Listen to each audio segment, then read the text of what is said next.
Hello, little buns. Hello, little buns.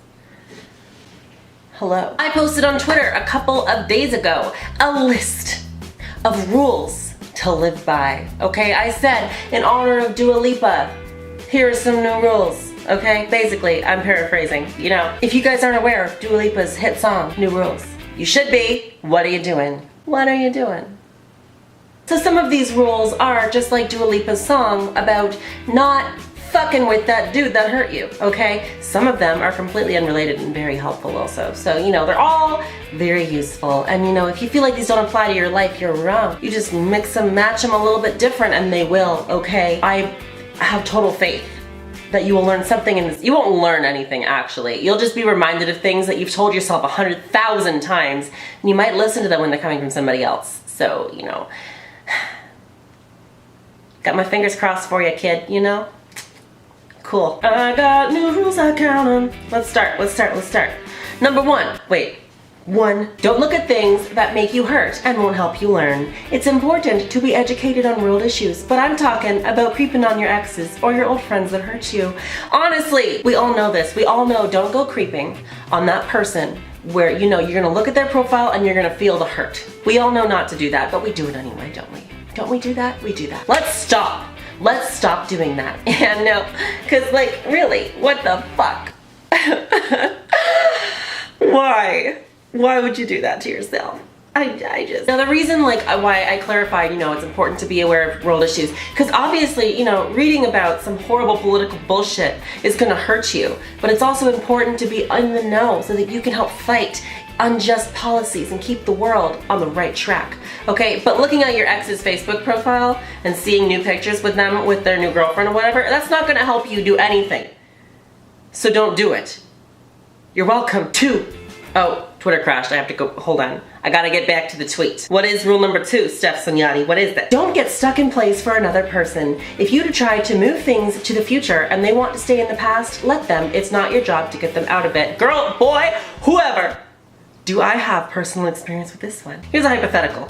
You fall in love with some cute motherfucker, okay? And you're like, hey, let's go somewhere else. You know, let's move to a new place and let's, you know, do great things together, right? And they're like, I'm gonna stay right here, you know? But you wanna leave. If you wanna leave, fucking leave them. Why? Why would you stay and make yourself less for somebody who doesn't want to go do brand new exciting things with you? Why would you stay and stagnate like vinegar when you could be going doing some other cool shit, meeting somebody that actually wants to do these new cool things with you? Why? And I know that in the moment it feels different, but I promise you in hindsight you're gonna be kicking your own ass if you stay and it doesn't work out.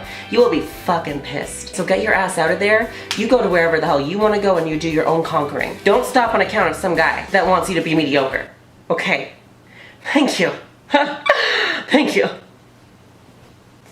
Thank you. Number 3, don't tailor your look to win someone's affection. Eventually, you'll remember why you did it, and remember it didn't work anyways, and you'll be pissed at yourself. Yeah, you will be, okay? What this means is, Stef Sanjati is gonna have blue and or blonde and or caramel hair very soon. She's done with this dark brown bullshit. I feel like I have no pizzazz. And that's not to say if you have this hair color that you should feel like you have no pizzazz. It's just that I want something different for myself, okay? Adapting your look to fit what you think is somebody else's type. In the moment might seem like a great idea. You're like, I'm gonna win this, you know, I'm gonna win this affection. But in hindsight, you're like, wow. Not only is that a bit creepy, it is not gonna work.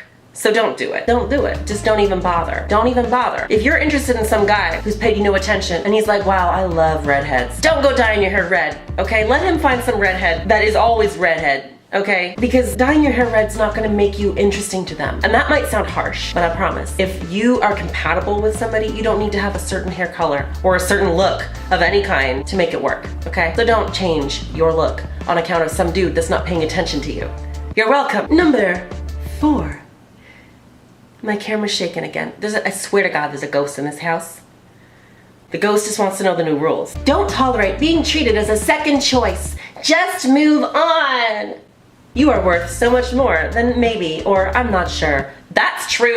Okay, let's say you're hooking up with some guy. You love the vibe, okay? You're like, wow, this is great intimacy. I'm into it. And you're like, hey guy, you know, we've been doing this for a while, you know, and I feel like maybe we can take it to the next level.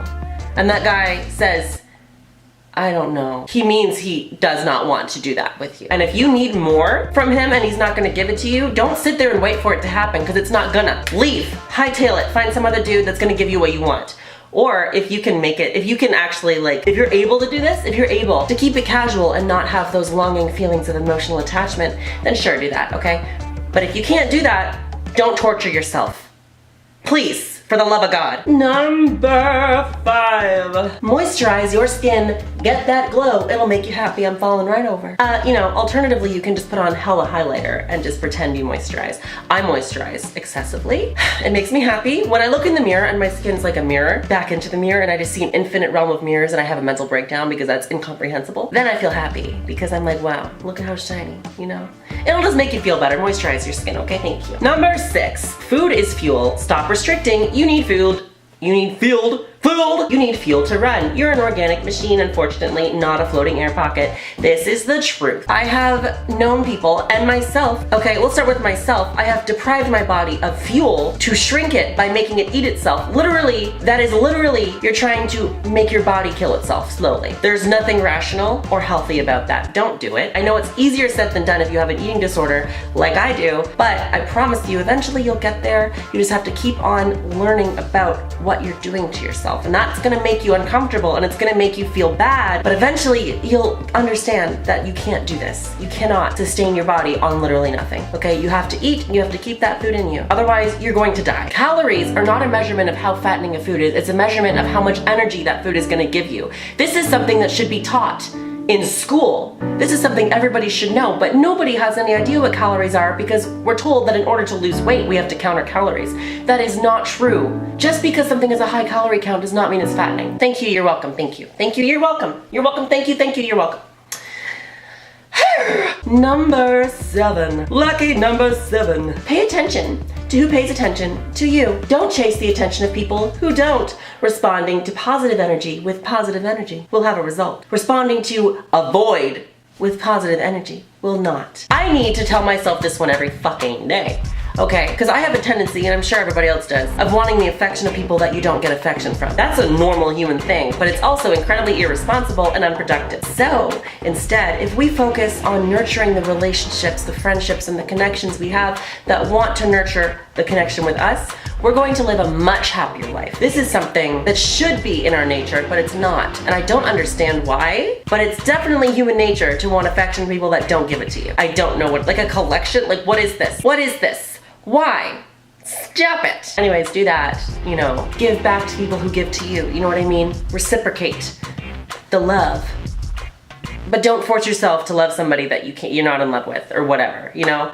That's weird. Don't do that. Just, you know, set boundaries and be kind. Number 8. Try cooking. It's easier than it seems. Capitalism has made you believe it's difficult and time-consuming because they make more money off of the pre-made stuff than you buying raw ingredients. Some exceptions may apply.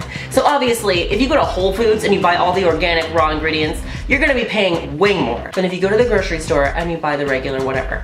Okay? That being said, I don't live everywhere in the world, so there may be some regions where this is completely untrue. But I can tell you, here in Toronto, in North America, probably in every North American city, major city anyway, it's probably true, don't quote me on this because I'm not an expert, but it's probably true that you're gonna spend a lot more money on buying all these prepackaged, pre-made things than raw ingredients, and I promise you, it's a way less time-consuming to cook than you think it is. Obviously, there are some meals that are gonna take a long time, but some meals don't. Frying up some vegetables with rice, that's a meal that's nutritious. The vegetables are gonna nourish you. That rice is gonna fill you up. You're gonna have the calories to burn to fuel your body. And that takes maybe 5 to 10 minutes to you know, fry some vegetables. The rice can cook by itself. That is almost no effort. And it might not be super delicious, but if you're in a tight spot with money and you're in a tight spot with nutrition, the time and effort you put into that is so worth it. And it's not as much as we think it is. I promise. There are so many good documentaries about this. You can watch one on Netflix. I hope it's still there. It was amazing.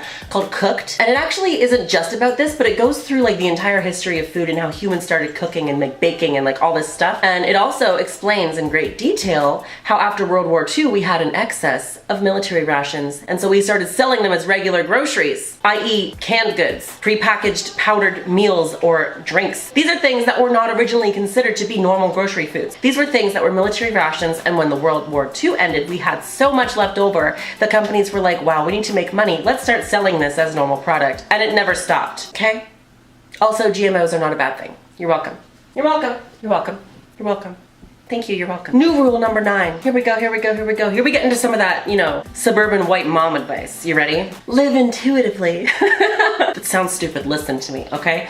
You feel drawn to a place, go there. You feel drawn to a person, say hi. But remember the other rules again and don't end up being hurt, okay? So people may misunderstand this. When I say if you're drawn to a place, go there, I don't mean spend $8,000 you don't have to take a fucking plane ticket all the way across the world. I'm saying if you feel drawn to a park down the street, take 2 minutes, go to the park, walk around, feel it, be there. You know, don't be like, oh, but you know, I could be 5 minutes early for this other thing, so I'm gonna not take a 2-minute detour through the park. Like, just do what you want, okay? Go where you wanna go. Be safe, okay? But if you wanna stop into this store and smell the candles there, don't be like, oh, but I'm not buying anything, so I shouldn't do that. Just go smell the candles, okay? They're not gonna kill you. They're not gonna kick you out for not spending money. Okay. Now the exception to the you're drawn to a person say hi thing is don't harass people that don't say hi back to you. If they don't say hi back after like the 3rd hi, they're probably ignoring you. Maybe they're having a bad day. Just move on, okay? Just move on, you know? You're welcome. You're welcome. Thank you. You're welcome. Thank you. You're welcome. Welcome. Thank you. Thank you. Welcome, you. Rule number 10, the last rule.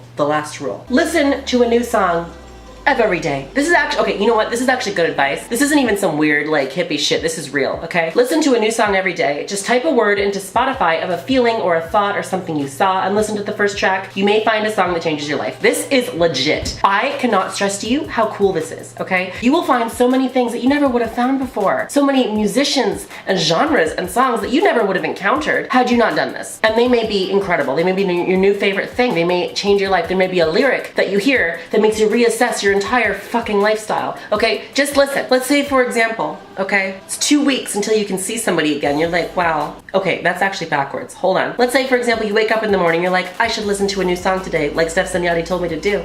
So I'm gonna go to Spotify, think a thought, and type it in, okay? So let's say your thought is 2 weeks until I can go see my best friend in Arizona. Whatever, wherever the fuck they are. I don't know where they are. Where's your best friend? You tell me. You type in 2 weeks. You come across the song 2 Weeks by FKA Twigs. It changes your life because that's an amazing song. Okay, the music video for that, okay. I found that song on accident one day on YouTube, changed my life. That was the moment I knew I was trans. The song has nothing to do with being trans, has nothing to do with gender, has nothing to do with being a woman, has nothing to do with anything. But I heard the song and it flipped a switch in my brain, and literally it's the only reason I'm happy and alive. So do yourself a favor, type random words into Spotify and listen to a new song every day, because you never know what's gonna happen. It could completely change you. Anyway, that's the 10 commandments of the Bible. You're welcome. Thank you, you're welcome. Welcome, thank you, you're welcome. Thank you, you're welcome. I love you so much. Until next time, just remember, one tiny thing can change your life in a moment. Or also remember, don't settle for being treated like garbage. I love you so much. Bye!